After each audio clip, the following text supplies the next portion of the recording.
Aksi seorang bos rental mobil sekap mantan karyawannya di Tanjung Priok kini jadi sorotan. Bukan tanpa sebab, bos rental mobil itu rupanya tega melakukan penyekapan hingga penganiayaan kepada mantan karyawannya karena tak terima korban buka usaha sendiri setelah dipecat. Saat itu, sang bos rental mobil menyekap mantan karyawannya Satori di alam gudang penyimpanan mobil di Jalan Bakti, Tanjung Priok, Rabu, 15 Mei 2024, lalu. Selain disekap, korban diduga juga diintimidasi, serta diajak berduel dengan terduga pelaku.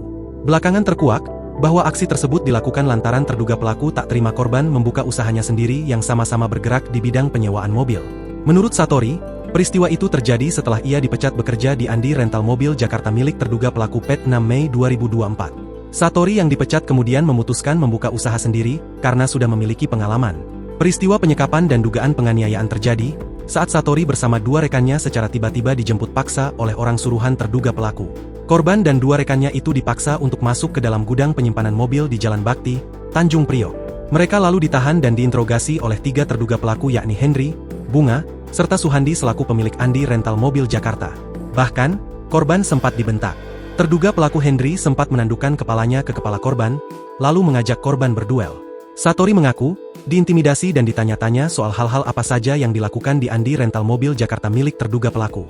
Padahal, saat peristiwa itu ia sudah tak lagi bekerja di sana.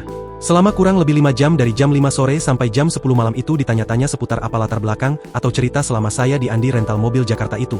Saat itu status saya sudah tidak bekerja di Andi Rental Mobil Jakarta karena saya sudah dipecat pertanggal 6 Mei, kata Satori saat ditemui di kediamannya, Tanjung Priok, Jakarta Utara. Senin, 20 Mei 2024, dilansir dari Tribun Jakarta. Satori yang saat itu ketakutan hanya bisa diam. Parahnya lagi, Satori disekap selama 5 jam, bahkan tak diizinkan untuk melakukan salat di masjid saat azan berkumandang. Salah satu rekan Satori yang ikut disekap, Taufik juga demikian. Taufik tak diizinkan keluar untuk sekadar membeli makanan untuk istrinya yang sedang hamil. Saat disekap, pelaku Bunga pun merampas 4 unit ponsel korban dan mengutak-atik isinya. Henry rupanya tak terima melihat Satori membuka usahanya sendiri. Terduga pelaku menuduh korban telah melakukan pencurian data customer. Itu luapan emosi dari Mas Henry sehingga terjadi tindak kekerasan yang mana saya disangka melakukan pencurian data customer Andi Rental Mobil Jakarta, ungkap Satori. Padahal fakta sebenarnya adalah saya menawarkan jasa rental kepada customer, atau sahabat lama saya dan transaksi pun terjadi secara sukarela tanpa ada paksaan dan status saya terus terang ke customer tersebut, sudah tidak bekerja di Andi Rental Mobil Jakarta, paparnya.